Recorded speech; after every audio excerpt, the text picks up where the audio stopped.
capítulo 3, versículo 18.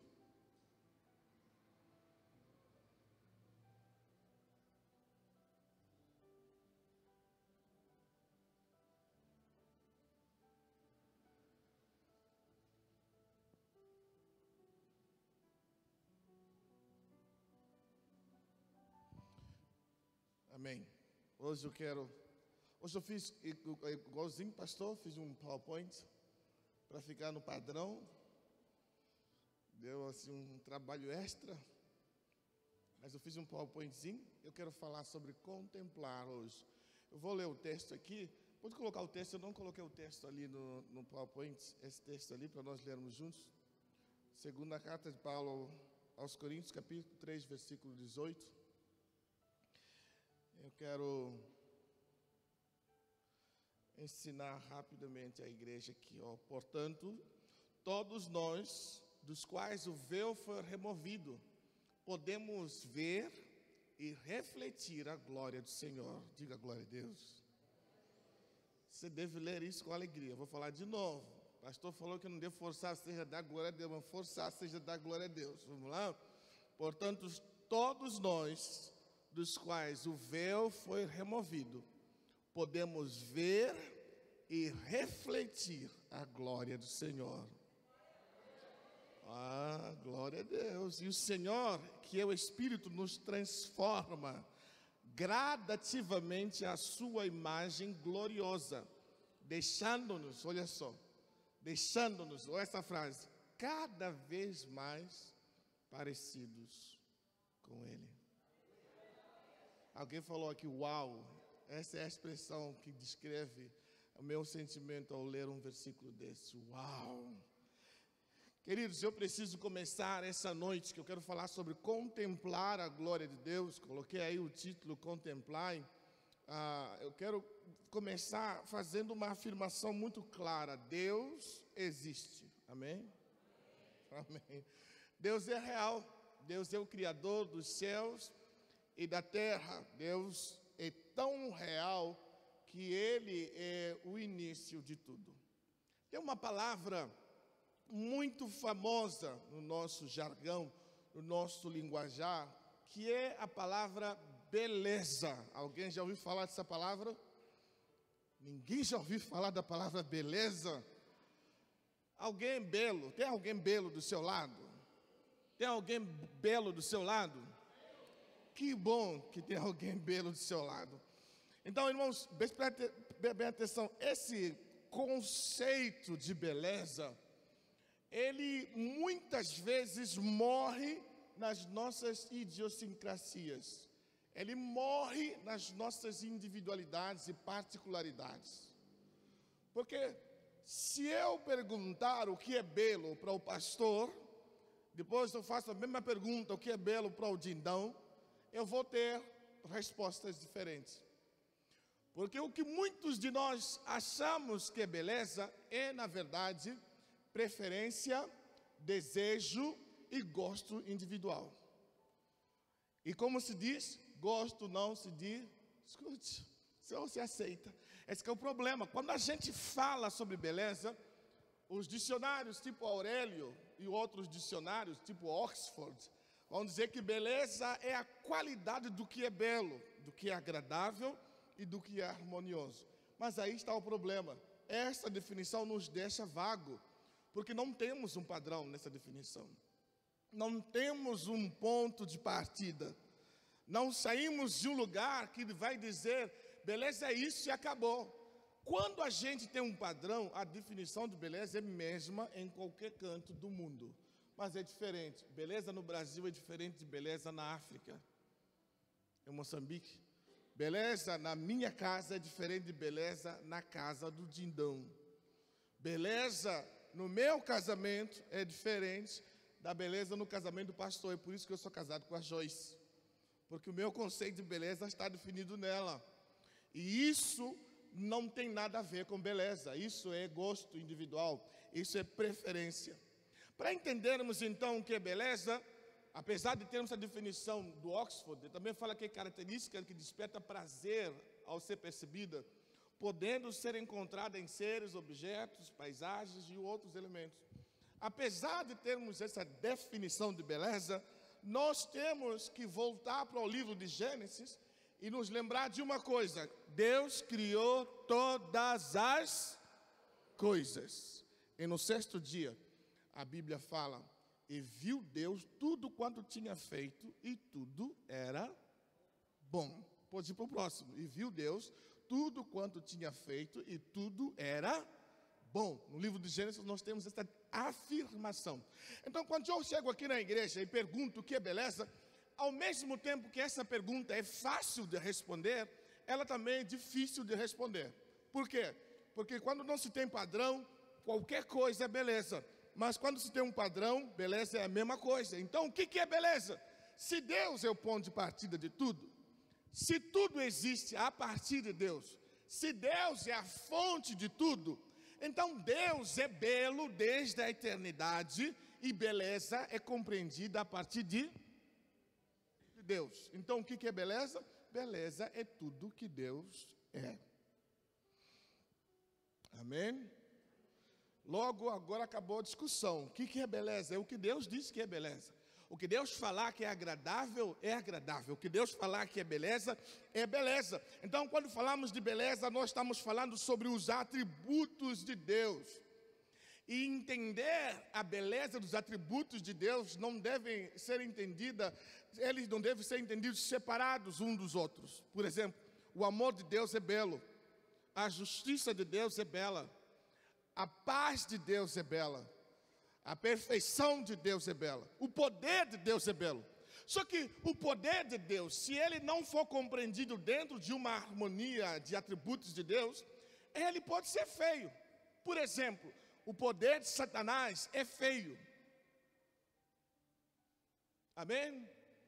O poder de Satanás é feio. Por quê?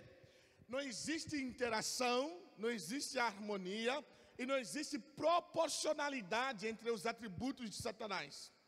Nos atributos de Deus, o amor está relacionado com a justiça, com o poder, com a paz, com a santidade. Então você não pode entender o amor de Deus sem entender outros atributos de Deus, porque eles interagem ao mesmo tempo que Deus... Gente, o que é impressionante é que a maior expressão de beleza de Deus foi feia. É por isso o profeta vai dizer, ele não tinha parecer nem formosura. E foi a maior expressão da beleza de Deus, foi uma cruz sangrenta, de agonia, de choro e de dor. Aquilo é beleza. Não aos teus olhos, mas aos olhos de Deus, aquilo é beleza. Por quê? Porque ali na cruz, cruzam-se o amor, a justiça, a bondade, a paz, o que mais você quiser de Deus. Mas principalmente o amor e a justiça. O amor pela humanidade e a justiça por causa do nosso pecado, que é imputada no Senhor Jesus Cristo. Então os atributos de Deus interagem, constituindo aquilo que chamamos de beleza. E beleza é o próprio Deus. Então, para ficar claro, beleza é o que glorifica a Deus e ao mesmo tempo, beleza é a própria glória de Deus. Vamos falar junto? Beleza é o que glorifica a Deus e é a própria glória de Deus. Agora aí eu chego onde eu exatamente quero falar, porque é tudo sobre a glória de Deus. A história da Bíblia, o reino de Deus, as alianças que Deus faz, é tudo sobre a glória de Deus. Por isso Paulo vai falar, porque dele, para ele são todas a ele pós a glória.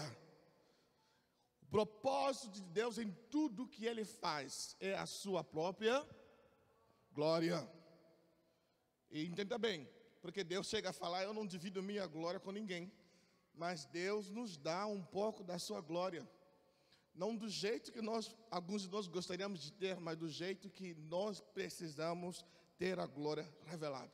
Então agora entendemos finalmente que o fim da salvação não é a salvação em si mesmo, nem a glorificação do homem. o fim da salvação é muito maior do que a salvação. O fim da salvação é o que Deus vai falar na carta de Paulo aos Efésios, quando ele fala que ele está formando uma família que glorifica a Deus. Então, se nós falarmos que o fim de tudo é a salvação, a história não teria graça. Ela termina na cruz e acabou. E não vai a lugar nenhum. Ele ressuscita, ascende e todo mundo vai embora. Mas o fim é que Deus está pegando uma comunidade desajustada. Tem algum desajustado aqui? Seres humanos desajustados, criaturas mentirosas, gananciosas, imperfeitas, pessoas que degeneraram-se, negaram a próprio Deus. Ele está pegando cada um de nós, que somos nós, nos transformando de glória em glória e nos tornando cada vez mais parecido com Jesus, para que Jesus seja o primogênito dentre muitos, para que Ele seja o nosso irmão mais velho, numa família onde eu, que não merecia, agora posso me assentar à mesa, rodeado do Pai, do Filho e do Espírito Santo, e posso confabular, posso compartilhar, posso comungar com a Trindade. Deus nos convida a sentar à mesa, e esse é o fim de tudo. É Deus nos levando de volta ao propósito original do livro de Gênesis, quando Deus cria o homem para estar com o homem, para viver com o homem. Pedro chega a dizer assim: o justo morreu pelos ímpios para nos levar de volta para Deus. Então esse é o fim. Qual é o fim? É que no final de tudo nós sejamos glorificados, nós sejamos gloriosos, nós sejamos incorruptíveis e nós sejamos parecidos com Cristo, não Cristos. Que nós sejamos parecidos com Ele e que nós possamos sentar na mesa. Quantos querem sentar na mesa com o Pai aqui? Imagina você sentado com o Pai, Filho e Espírito Santo, confabulando, conversando. Então, como é que isso vai acontecer? Primeiro, lendo o texto que nós lemos aqui. Não precisa colocar, eu só vou falar de novo. Paulo fala assim: nós, quando vemos, refletimos. Olha o que ele fala. Nós, quando vemos, refletimos a glória da imagem de Deus, de Cristo. Olha que maravilha. Então, a primeira coisa que você tem que aprender nessa noite, que eu preciso que você aprenda, é: a glória de Deus é refletida em nós quando nós contemplamos a glória de Deus. Preste atenção. Quando nós olhamos para Cristo, quando nós olhamos para a glória dele, a glória é refletida em nós. Isso significa que a glória que nós temos, ela não é intrínseca, ela não é inerente, quer dizer, ela não é uma glória própria. A glória que nós temos é uma glória reflexiva. Em outras palavras, vou te explicar isso de uma forma científica, embora eu não seja cientista. E talvez eu erre na minha explicação. Me perdoe quando eu errar e só diga: Deus é bom. Amém? Vou te explicar isso de uma forma simples. A glória, Jesus um dia falou assim: eu sou a luz do mundo. Todo mundo diz amém? Mas também ele falou: vocês são a luz do mundo. Quem que é a luz afinal? É Cristo ou somos nós? Ele falou: eu sou a luz do mundo. Mas ele também falou: vocês são a luz do mundo. Para entender, quando Jesus fala que nós vemos glória e nós refletimos glória, para entender quando ele fala ele é a luz e nós somos a luz, precisamos olhar para dois luminares que estão no céu. Um deles está brilhando agora, chama-se estrelas. As estrelas são interessantes. As estrelas têm sua luz vindo de não sei o que a ciência vai explicar, não sei de onde ela vem, mas o que eu acho interessante sobre o brilho das estrelas é que quando você sai para fora agora, você consegue enxergar elas brilhando. Elas têm essa habilidade de brilhar nas trevas. Mas quando o sol nascer, elas somem. A peculiaridade sobre a estrela é que durante o dia ela também está brilhando. Só que a luz do sol é maior do que a luz da estrela. E a estrela perde o seu brilho. Então, o que eu estou querendo dizer para você é o seguinte: no reino de Deus, nós não somos estrelas. Porque as estrelas só brilham quando o sol para de brilhar. Elas querem glória para si. Mas nós somos igual à lua. E eu vou te explicar qual é a diferença de estrela com a lua. A lua não tem luz própria. A lua, ela precisa que uma outra luz brilhe por trás dela, para que ela possa refletir essa luz maior do que ela. O interessante é que agora o sol continua brilhando, só que ele está atrás da lua. Então a lua está refletindo agora o brilho do sol. Por isso que em alguns lugares ainda é dia, porque o sol continua brilhando. Então a diferença da lua e a estrela é isso. A estrela, ela, quando o sol brilha, ela some. Mas a lua, quando o sol brilha, ela ganha luz e ganha glória. Porque a lua não brilha a sua própria luz, brilha a luz do sol. E na Bíblia nós aprendemos que Jesus é o sol da justiça. Então a luz, a glória que nós temos não é nossa, é porque em nós brilha uma luz ainda maior do que nós mesmos. É porque nós brilha uma glória ainda maior do que nós mesmos. Então quando o mundo olha para nós, não está vendo a nossa glória, ele está vendo a glória daquele que era, daquele que é, daquele que há de vir, que é o Senhor Jesus Cristo. Consegue me entender? É o que Paulo está dizendo. Então nós olhamos e nós refletimos. Nós olhamos, é tipo você parar diante de um espelho. O que você vê no espelho, na verdade, não é você, é uma imagem de você. E é o que Paulo está dizendo. Nós olhamos a glória e nós refletimos a glória. Então, contemplar a glória de Deus deve ser a nossa maior busca, nosso maior desejo, a nossa maior conquista, a nossa maior fome. Devemos ser igual a Moisés. Alguém lembra de Moisés conversando com Deus? Eu acho interessante. Moisés chega para Deus e fala assim, olha, Deus chega para Moisés, na verdade, e fala, Moisés, sobe, vai para a terra que manda leite e mel. Moisés fala assim, não vou subir. E Deus pergunta por que. Ele fala, tu fala para eu subir, mas não diz com que eu vou. Deus fala, eu vou mandar um anjo. Se fosse qualquer um de nós aqui, já estaria correndo e dando glória a Deus e falando, olha, anjo, vai comigo, coisa boa. Mas Moisés não é igual a ninguém aqui. Ele fala, não, eu não vou não. Acha que eu me contento com um anjo simplesão? Não quero, não. Eu quero que o Senhor vá comigo. Aí Deus fala para Moisés, então Moisés, eu vou contigo. Se fosse você e eu, já estava acabada a oração. Mas Moisés tem uma sede pela glória de Deus. Porque ele sabe que glória vista é glória refletida. Então ele fala, então tudo bem, já que o Senhor vai comigo, mostra-me a sua glória. Essa é a oração que nós temos que fazer nessa noite. E Deus fala, tu não podes me ver, continuar vivo. E nós conhecemos o resto da história. Então, Deus se mostra, se revela a Moisés de uma forma peculiar, que não é o foco da nossa mensagem hoje. E Moisés, então, tem uma experiência incrível, que eu vou contar daqui à frente, porque Moisés passa 40 dias enxergando a glória de Deus. E você vai ver qual foi o efeito. Pelo menos 2 efeitos vão acontecer quando nós contemplamos a glória de Deus. Nós somos cheios da glória de Deus. O segundo, nós somos transformados pela glória de Deus. Quando enxergamos a glória de Deus, o texto que nós lemos, você pode colocar o texto de novo, por favor, 2 Coríntios, capítulo 3, versículo 18, que é essa versão que ela colocou, é muito melhor do que a minha, não sei qual que é, eu preciso conhecer essa para começar a usá-la mais. Ele vai falar, ao ver, nós somos transformados. Entendeu? E eu gosto disso, porque essa versão, ela deixa claro o que eu preciso ensinar para você. Que tem 2 agentes de transformação nesse versículo. Portanto, vós, todos nós, dos quais o véu foi removido, podemos ver e refletir a glória do Senhor.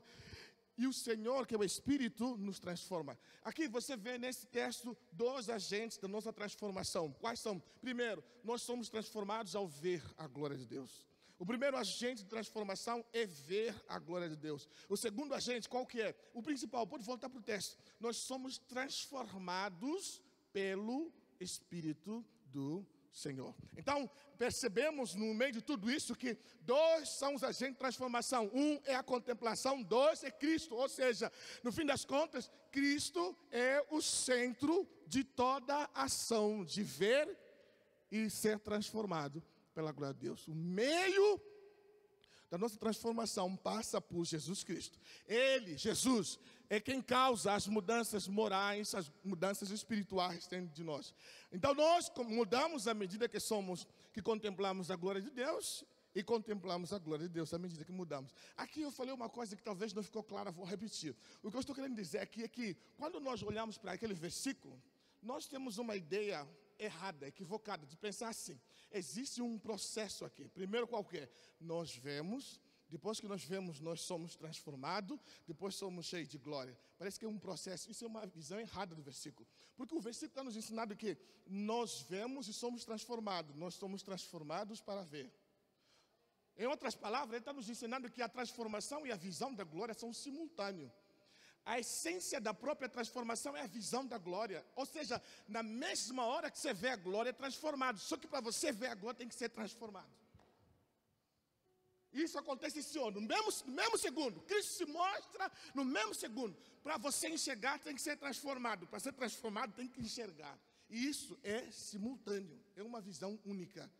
Mas depois ela vai se repetindo todos os dias. Todos os cultos. Domingo após domingo. Canção após canção. Leitura após leitura da Bíblia. Então, não existe esse processo, nesse momento de transformação. O processo não é como é que chama?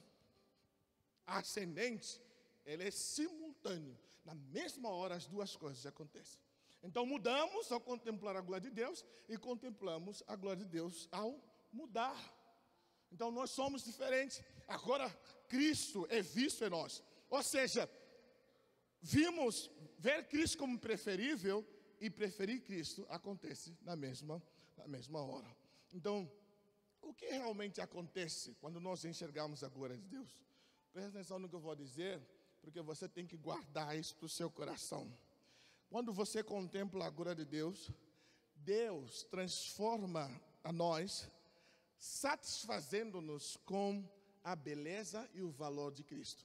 Então é por isso que agora eu entendo que Paulo fala assim: olha, já fui rico, também fui pobre, sei viver em toda e qualquer situação. Não é? Por quê? Porque ele sabe que ele pode todas as coisas em Cristo. É por isso que Paulo vai dizer assim: olha, para mim morrer é o quê? É ganho. Não, viver é ganho, é isso? E morrer é lucro. Paulo está dizendo: eu vi tanto a glória de Deus, que aquilo que eu ganho com a vida, ou aquilo que eu perco com a morte, não me interessa, contanto que Cristo seja revelado na minha vida. Então ele vai falar no mesmo livro: quero conhecer Cristo, experimentar o poder da sua ressurreição. Então quantos aqui querem ver a glória de Deus? Você quer ver a glória de Deus? O que é ver a glória de Deus? A glória de Deus é ver Cristo como Ele é.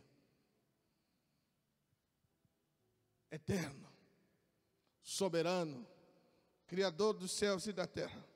Um Deus que se fez homem, que habitou no meio de nós, morreu, sofreu, morreu, ao terceiro dia ressuscitou, continua vivo. É ver Cristo como um Deus que está aqui presente, querendo conviver com você, experimentar a beleza e o verdadeiro do amor de Cristo. Então, Paulo vai fazer uma afirmação muito interessante, porque ele entende de uma coisa que nós estamos conversando. Então ele vai falar assim: porque todos pecaram e carecem da glória de...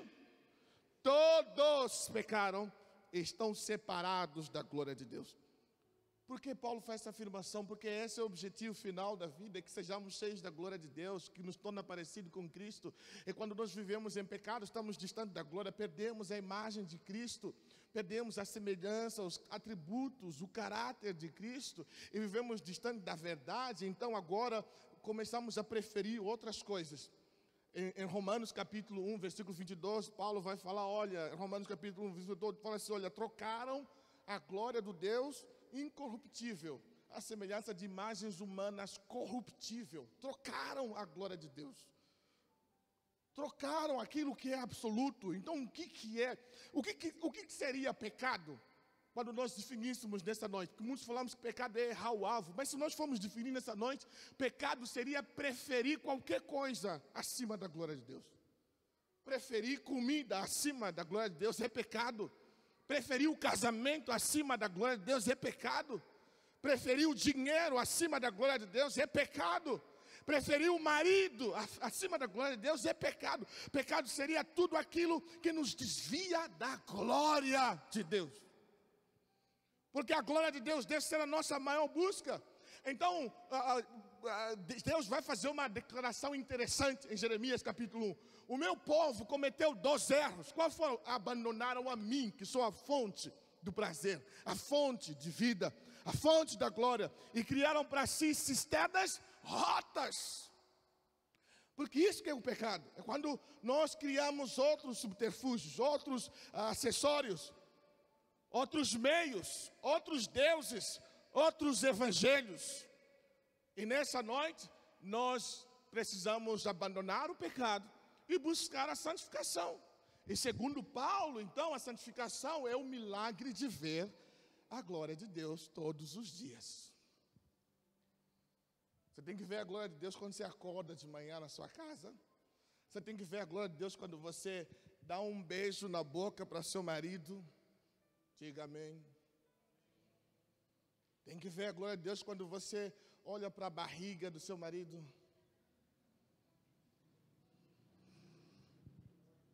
Aí você fala glória a Deus. Tem que dar glória a Deus quando São Paulo perde 1-0 do Palmeiras. Tem que dar glória a Deus quando tem ou não tem picanha, quando tem ou não tem churrasco. Porque no fim das contas, a santificação, o relacionamento com Deus consiste nisso. Ver a glória de Deus em tudo, em todos os momentos. E como é que esse processo acontece? 3 coisas vão acontecer. Eu acho que você está bem atrás agora. Ali mesmo. 3 coisas vão acontecer para você enxergar a glória de Deus. Primeiro, Deus faz o quê? O que é? Não entendi. Abre os nossos olhos. Não é? Paulo vai dizer que nós precisamos vê-lo não com os olhos carnais. Ou seja, quando nós éramos carnais, nós não conseguíamos ver a glória de Cristo. Aí que está a questão. E ainda assim, os fariseus, quando Jesus veio, os fariseus não enxergaram Cristo como Cristo. Eles rejeitaram Jesus. Paulo fala que se eles tivessem um conhecido, eles não teriam crucificado. E no mesmo texto ele fala assim, porque nem olhos viram. É 1 Coríntios capítulo 2, coloca para mim capítulo 2, nem olhos ouviram, nem ouvidos ouviram o que Deus tem preparado para nós. Os nossos olhos não nos permitem ver Cristo como Ele é. Carnais, precisamos então que nossos olhos sejam transformados pelo poder de Deus. Ou seja, a transformação tem que acontecer para que a glória seja vista como ela deve ser. 1 Coríntios capítulo 2, a partir do versículo 8.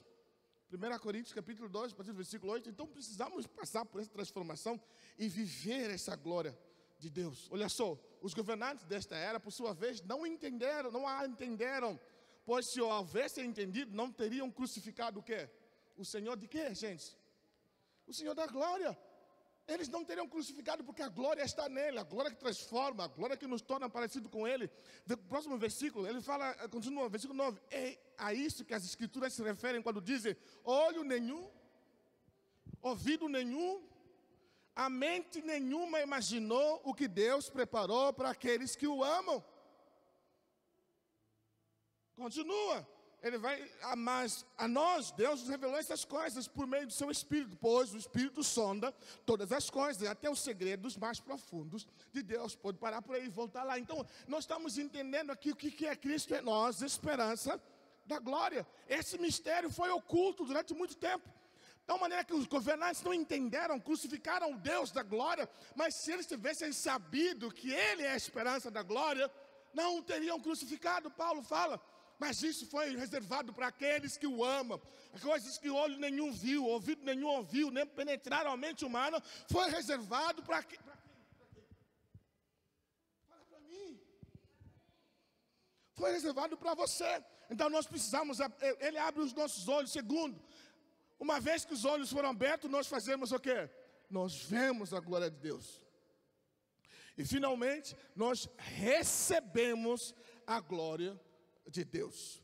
Então, contemplar a glória de Deus é o nosso desejo. Então, quando Paulo se refere a contemplar a glória de Deus em 2 Coríntios capítulo 3, versículo 18, ele está se referindo ao tipo de visão que Deus torna possível em Coríntios capítulo 4, 6, quando diz assim: pois Deus é quem brilhou em nosso coração para que conhecêssemos a glória de Deus na face de Jesus Cristo. Nós conhecemos a glória de Deus aonde, gente?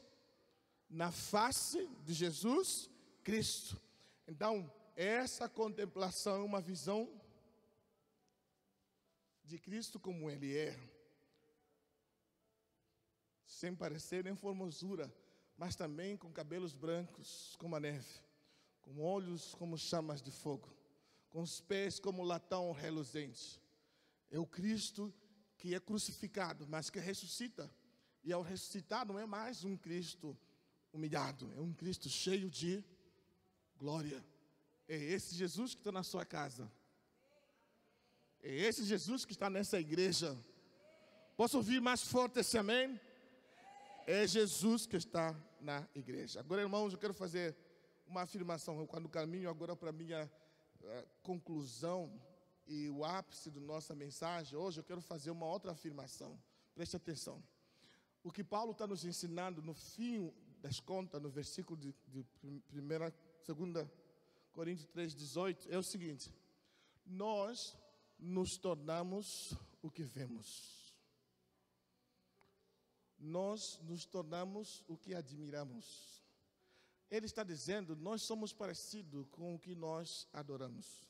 Ele está falando, em outras palavras, que nós somos seres de barro, que são moldados com aquilo que nós prestamos atenção. Nossa evolução depende das coisas que nós gastamos tempo vendo. Amém? Se você gasta horas e horas assistindo Big Brother, que tipo de pessoa você acha que está se tornando? Big Brother. Se você gasta horas e horas assistindo novela mexicana, até sua birra é mexicana. Agora é aqui que eu preciso que você preste atenção, porque o que Paulo está ensinando, se você ler o capítulo todo, ele está começando desde o capítulo 2, ensinando sobre a diferença da antiga aliança para a nova aliança. Mas ele faz alusão à aliança mosaica. E ele vai fazer menção a pelo menos 3 capítulos aqui. Capítulo 33, 10, 34, 35. E o que acontece nesses 3 capítulos? Já falamos, começamos a falar. Moisés fala, mostra-me sua glória. Então nós temos um momento que Moisés sobe no monte. E fica quantos dias, irmãos? Quantos dias? 40 dias. Agora veja o que acontece. Para você entender que você é o que você vê. Moisés fica 40 dias no monte. E Deus dá para ele a lei, as tábuas dos mandamentos. E Moisés agora desce. Olha o cenário. Ele chega diante dos outros e ele começa a falar o que Deus falou no monte. Mas está todo mundo assim. Moisés tem alguma coisa diferente em você. Aí Moisés fala, como assim? Ele fala assim, seu rosto está brilhando. Não entendeu? Vou falar de novo. Quem sabe você vai dar glória, porque esse é o segredo de tudo. Moisés tem algo diferente em você. O que foi? Seu rosto está brilhando. Moisés ficou 40 dias vendo a glória e desceu brilhando. A glória de Deus. Ou seja, o que você contempla é o que você está se tornando. O que você está olhando é o que você está se tornando. Não é por acaso que muitos casais são parecidos. E aqui não é para você ser parecido com sua mulher, é para você ser parecido com Cristo, que você contempla todas as manhãs, todas as noites, todas as tardes. Quanto mais você olha para Ele, mais parecido você fica com Ele. Então todo mundo fica abismado com Moisés. Aí Moisés percebe que não era hora de todo mundo viver o que ele está vivendo. O que ele faz? Ele pega um véu e cobre o seu rosto. Porque não era hora de todo mundo ver a glória de Deus. Agora volta para Coríntios aqui. Volta para Coríntios, coloca 2 Coríntios capítulo 2, versículo 15. Capítulo 3, aliás, 2 Coríntios capítulo 3, versículo 15. Se no Antigo Testamento não era hora de eles enxergar, essa é a diferença da aliança de Deus com Moisés. Essa é a diferença do tabernáculo, que ele vai evoluindo até na época de Davi, agora evolui na nossa época. Veja o que ele fala, 2 Coríntios 3:15. Se lá Moisés precisava cobrir o rosto para que ninguém enxergasse essa glória, agora aqui vai acontecer diferente. É exatamente o que o escritor de Hebreus vai falar: cheguemos-nos, pois, com toda a ousadia ao trono da graça de Deus. Agora veja, ele fala assim: até hoje, quando eles leem os escritos de Moisés, seu coração está coberto pelo véu. Próximo versículo, agora fala assim, olha, versículo 16, agora olha o que ele fala, versículo 16, contudo, alguém tem que glorificar a Deus hoje, sempre que alguém se volta para o Senhor. Alguém tem que glorificar a Deus hoje. Não pode ser só a pastora glorificando a Deus, nem a Joyce. Vamos lá. Contudo, sempre que alguém se volta para Deus, o véu é removido. Glória a Deus. Sempre que alguém se converte, sempre que alguém se volta para o Senhor, sempre que alguém é alcançado pela cruz de Cristo, o véu é removido. Versículo 17. Para quê? Versículo 17. Pois o Senhor é o Espírito, e onde está o Espírito do Senhor? Ali. Para quê? Para acontecer isso aqui, versículo 18. Para quê? Para que todos nós que voltamos e o véu for removido, podemos ver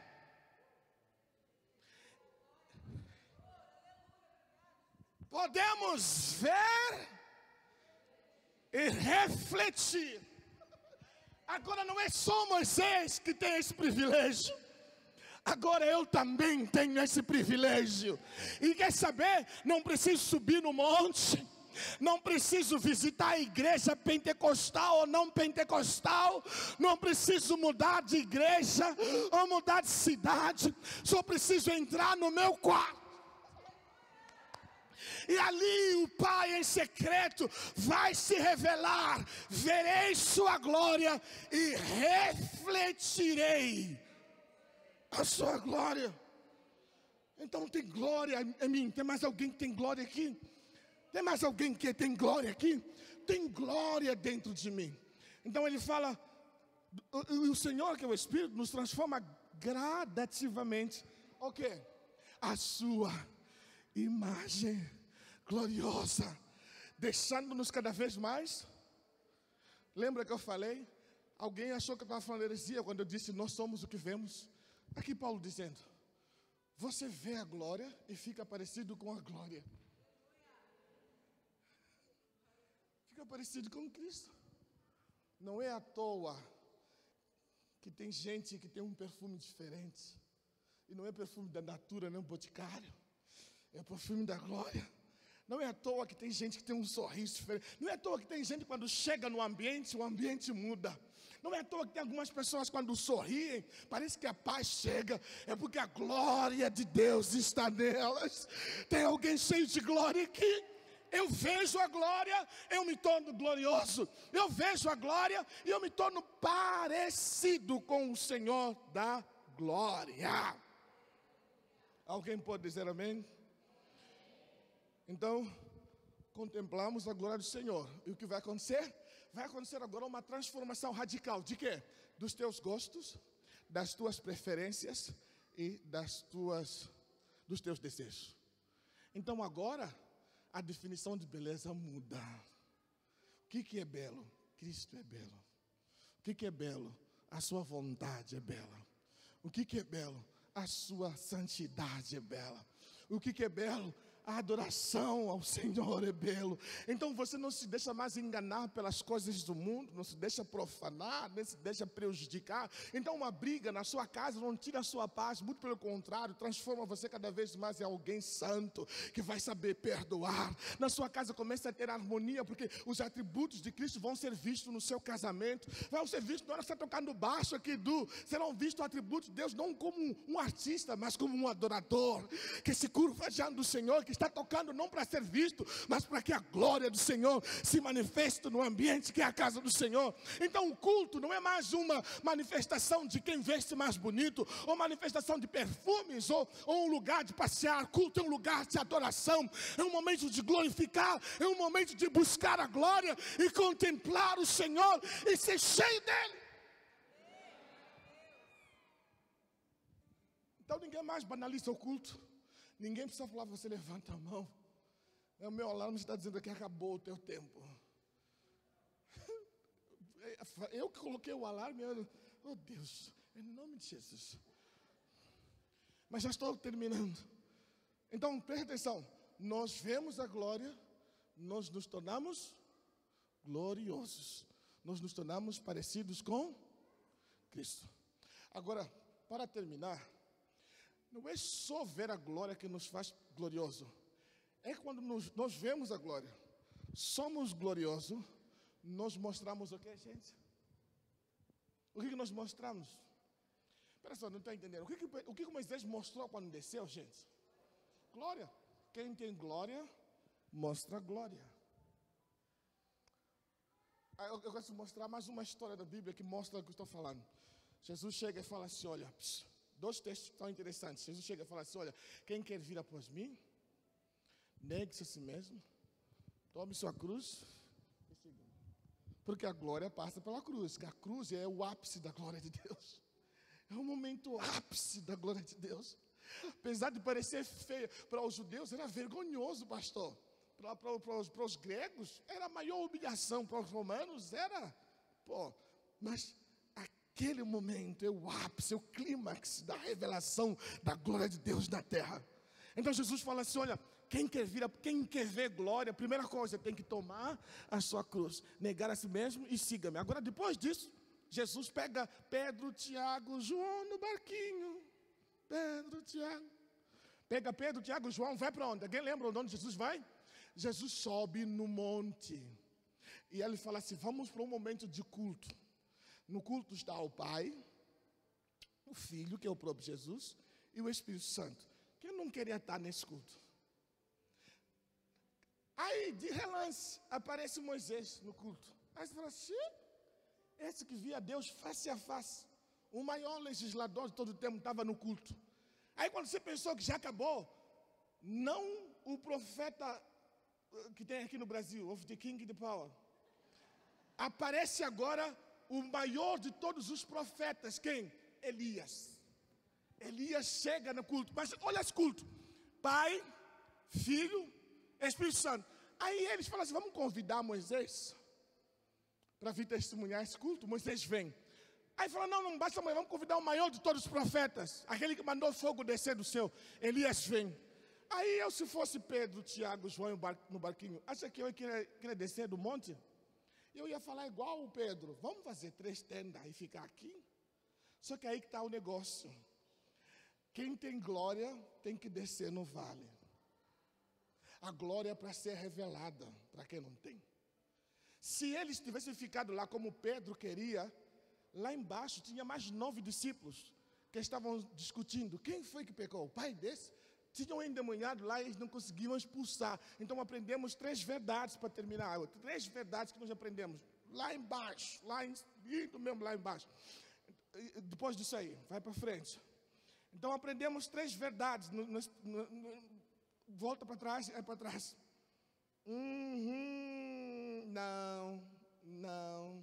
Não. Então aprendemos 3 verdades. Vamos lá. Talvez eu não coloquei lá, mas eu coloquei, eu tenho quase certeza. Vai na frente.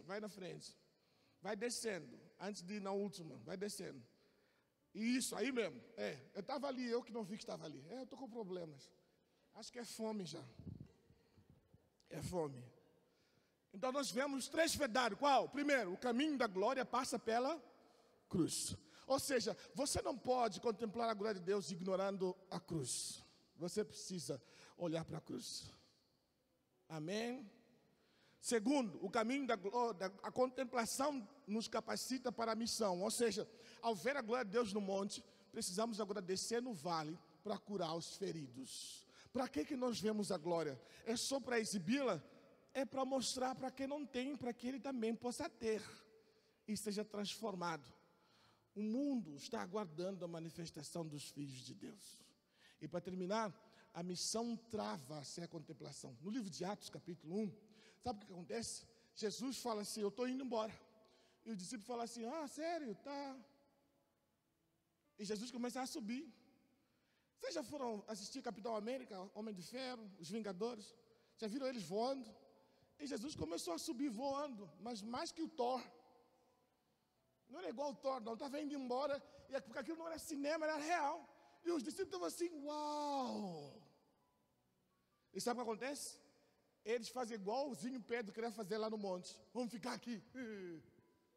E todo mundo ficou olhando. Teve que descer anjo do céu. Ele falou assim, não é para ficar aqui, não. Quem vê glória tem que ir até os perdidos e manifestar a glória. São Manuel está esperando pelos gloriosos. São Manuel está esperando pela extensão ágape gloriosa. São Manuel está esperando pela revelação da glória que foi depositada em nós. Diga glória a Deus. Temos que manifestar em cada esquina, em cada boteco, em cada supermercado. Entra no central ali, manifesta a glória. Na rua, manifesta a glória. Está comprando um franguinho de domingo com macarrão, manifesta a glória. É para mostrarmos a glória, para que todo mundo seja salvo. Para você entender isso que eu acabei de falar, eu vou ler uns salmos e depois disso nós vamos orar. Coloca para mim o salmo, está ali. Diz assim, vamos ler juntos, cantai. Vamos ler juntos? Cantai ao Senhor um cântico novo. Cantai ao Senhor toda a terra. Cantai ao Senhor, bendizei o seu nome. Anunciai a sua salvação de dia em dia. Anunciai entre todas as nações a sua glória, e entre todos os povos as suas maravilhas. Porque grande é o Senhor, e muito digno de louvor, mais temível do que todos os deuses. Porque todos os deuses dos povos são ídolos, mas o Senhor fez os céus. Glória e majestade estão ante a sua face. Força e formosura. Dai ao Senhor a extensão ágape. Dai ao Senhor, ó São Manuel. Dai ao Senhor glória e força. Continua. Dai ao Senhor a glória devida ao seu nome. Trazei oferenda no culto que vem e entrai nos seus atos. Adorai ao Senhor na beleza da santidade. Tremei diante dele toda São Manuel e todo mundo. Dizei entre os gentios, o Senhor reina. Toda a minha pregação de hoje está aqui. Nós vemos glória, nós nos tornamos gloriosos e nós manifestamos glória. O mundo também se firmará, para que se não abale. Julgará os povos com retidão. Alegrem-se os céus, regozije-se a terra, brame ou ruja o mar e a sua plenitude. Alegre-se o campo com tudo que há nele. Então se regozijarão todas as árvores do bosque ante a face do Senhor, que Ele vem a julgar a terra, julgará o mundo com justiça e os povos. Pastor, por favor. Glória a Deus.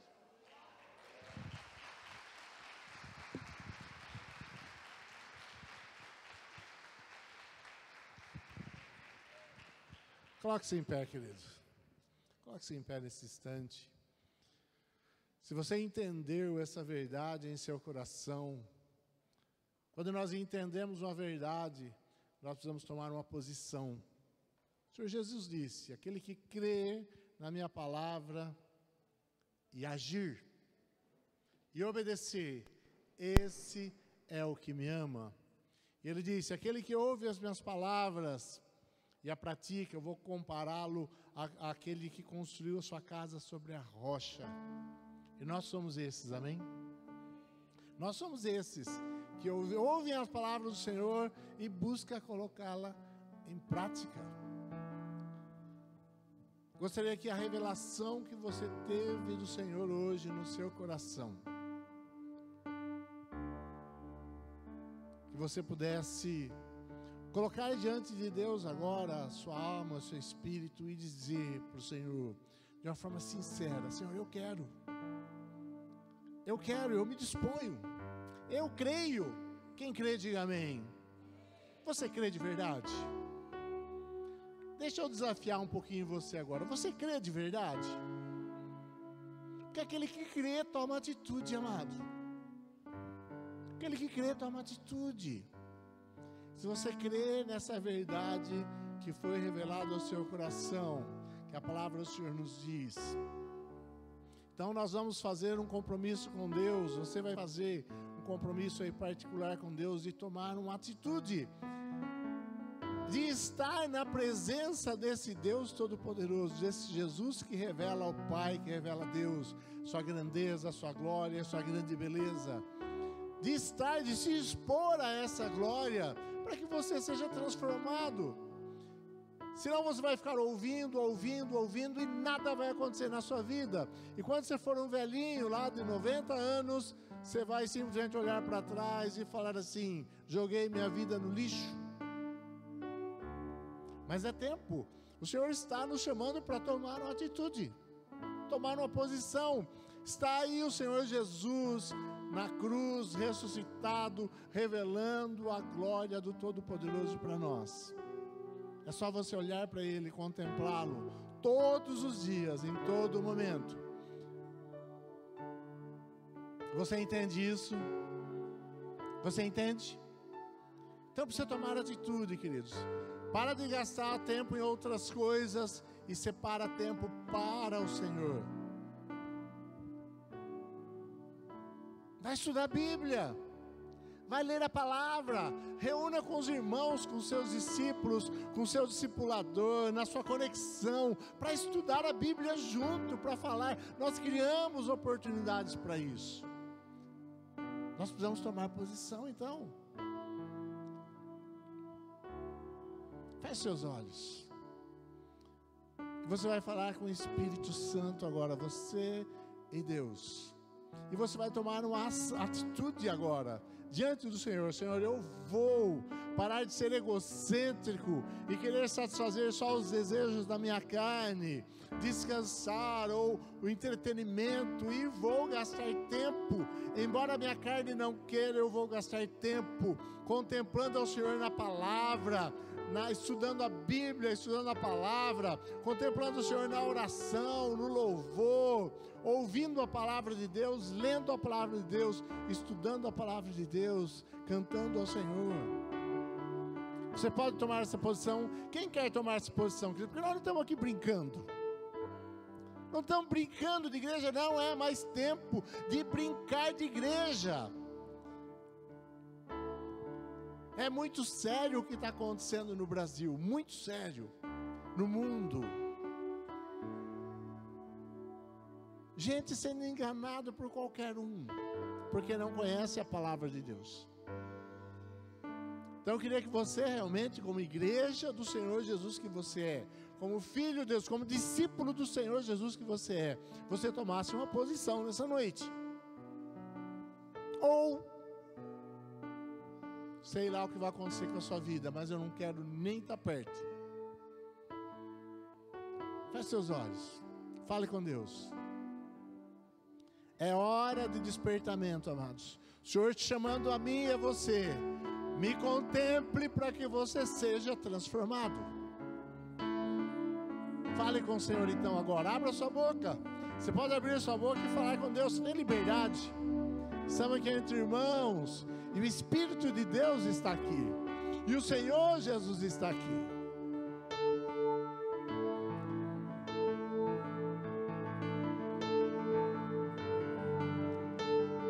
Onde há o Espírito de Deus, há liberdade.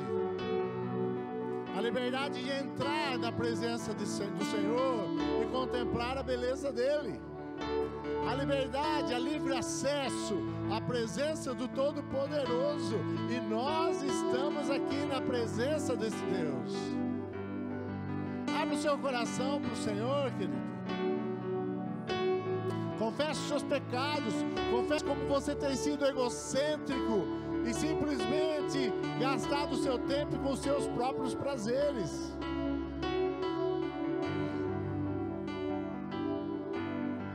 Ah, Todo-Poderoso, nós sabemos essa verdade. E nós clamamos a Ti, ó Eterno, amado e belo Deus que criou todas as coisas.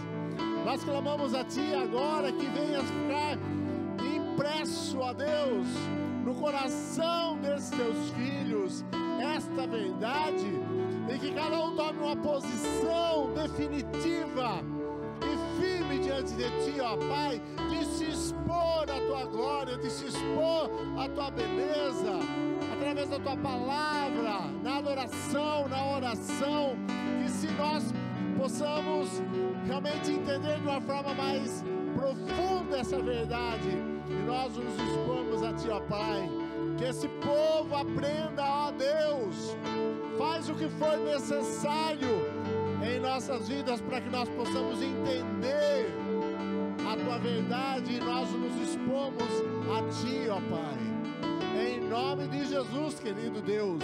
Nós queremos ser um povo, uma igreja que realmente faz a diferença no Teu reino e para a Tua glória. Então age em nós, age através de nós, leva-nos, ó Deus, atraia esse povo, atraia esses Teus filhos para a Tua presença gloriosa, ó poderoso Deus. Sim, Deus, vem. Para encerrar, eu queria que você orasse comigo aqui. Você que é um homem, uma mulher, um jovem, uma jovem corajosos. Gostaria que você orasse comigo bem alto e bem forte. Repita essa oração comigo. Tem uns irmãos que tem medo de orar a oração que eu oro, que falam, nossa, o pastor ora umas orações lá que compromete a gente. É isso mesmo. Não adianta fazer figuinha e orar não, hein? Quero que você ore agora. Você vai dizer direto para o Todo-Poderoso, o grande Criador de todas as coisas, está ouvindo você agora. Poderoso Deus, fala comigo. Poderoso Deus. Mais alto. Poderoso Deus. Eu quero ser transformado dia a dia a Sua imagem, quero ser parecido contigo, quero refletir a Tua glória nessa cidade e onde eu estiver, eu quero me expor à Tua glória, eu assumo um compromisso, agora repete, eu assumo um compromisso de todos os dias me expor a Tua presença, gastar um tempo na Tua presença, com a Tua palavra, e diz assim, Senhor, faz o que for necessário, para que eu obedeça, e viva essa vida de contemplação, em nome de Jesus. Amém. Aplauda o Senhor Jesus.